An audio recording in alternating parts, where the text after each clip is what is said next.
دنیا کے بدلتے ہوئے کھیلوں اور تفریحی رجحانات میں ریسلنگ ایک ایسی انڈسٹری بن چکی ہے جو صرف طاقت کے مظاہرے تک محدود نہیں رہی، بلکہ ایک مکمل شو بزنس، میڈیا پاور اور عالمی معیشت کا حصہ بن گئی ہے۔ رنگ میں ہونے والی ہر فائٹ بظاہر چند منٹوں کی لڑائی لگتی ہے، مگر اس کے پیچھے مہینوں کی planning, scripting, character development, media hype, digital marketing اور کروڑوں ڈالر کی سرمایہ کاری شامل ہوتی ہے۔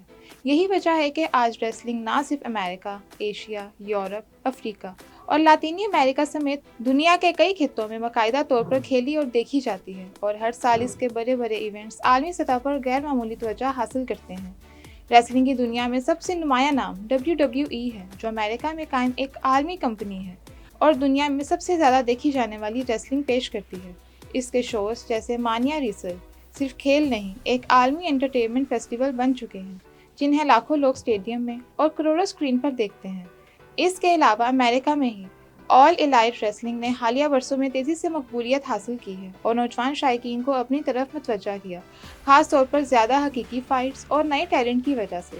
جاپان میں نیو پرو جاپان ریسلنگ ایک انتہائی مضبوط اور تکنیکی ریسلنگ ادارہ ہے، جہاں فائٹس زیادہ سنجیدہ اور کھیل کے قریب انداز میں پیش کی جاتی ہیں۔ وہاں ریسلرز کو حقیقی ایتھلیٹس کی طرح ٹرین کیا جاتا ہے اور ان کی پرفارمنس میں ڈسپلن اور مہارت نمایاں ہوتی ہے۔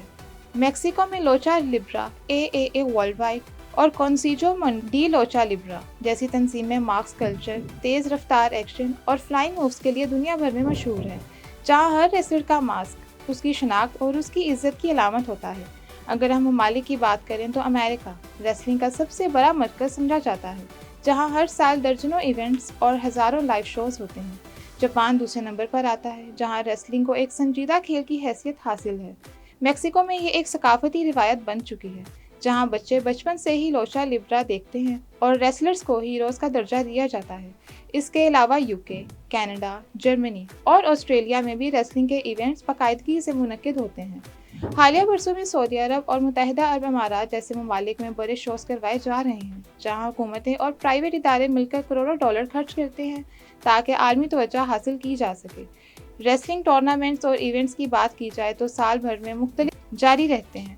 WWE کے بڑے ایونٹس میں رمبل رائل، سلام سمر اور سروائیور سیریز شامل ہیں، جبکہ جاپان میں G1 کلائمیکس ٹورنامنٹ بہت مشہور ہے، جسے جیتنا کسی بھی ریسلر کے کیریئر کا بڑا اعزاز سمجھا جاتا ہے۔ ان ایونٹس کو T V channels, YouTube, streaming plate form جیسے یوٹیوب اور نیٹ فلکس پر کروڑوں لوگ دیکھتے ہیں، جس سے اس انڈسٹری کی آمدنی میں بے پناہ اضافہ ہوتا ہے۔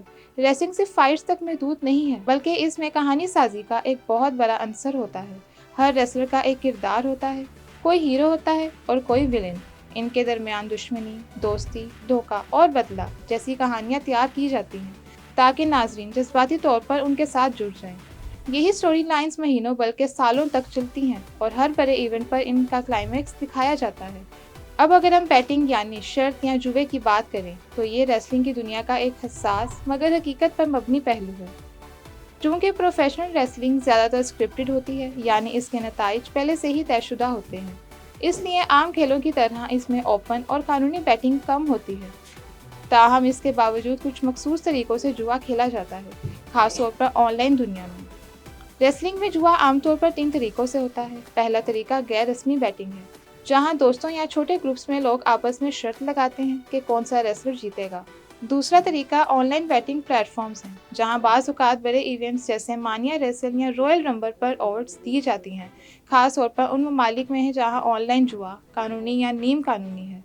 تیسرا اور سب سے پیچیدہ طریقہ اندرونی معلومات پر مبنی بیٹنگ ہے، جہاں کچھ لوگ جو کمپنی یا بیک سٹیج کے قریب ہوتے ہیں میچ کے نتائج پہلے سے جان کر شرط لگاتے ہیں۔ یہی وجہ ہے کہ ریسلنگ میں بیٹنگ کو اکثر متنازع سمجھا جاتا ہے۔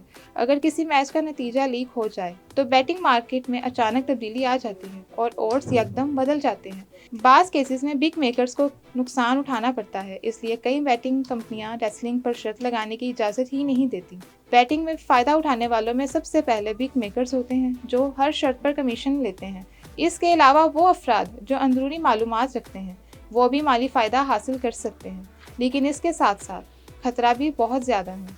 کئی ممالک میں یہ غیر قانونی ہے اور اگر کوئی اس میں ملوث پایا جائے تو اسے جرمانہ یا قانونی کارروائی کا سامنا کرنا پڑ سکتا ہے، خاص طور پر پاکستان جیسے ممالک میں جہاں جوا سختی سے ممنوع ہے۔ اس لیے اس میں شامل ہونا نہ صرف غیر قانونی بلکہ خطرناک بھی ہو سکتا ہے۔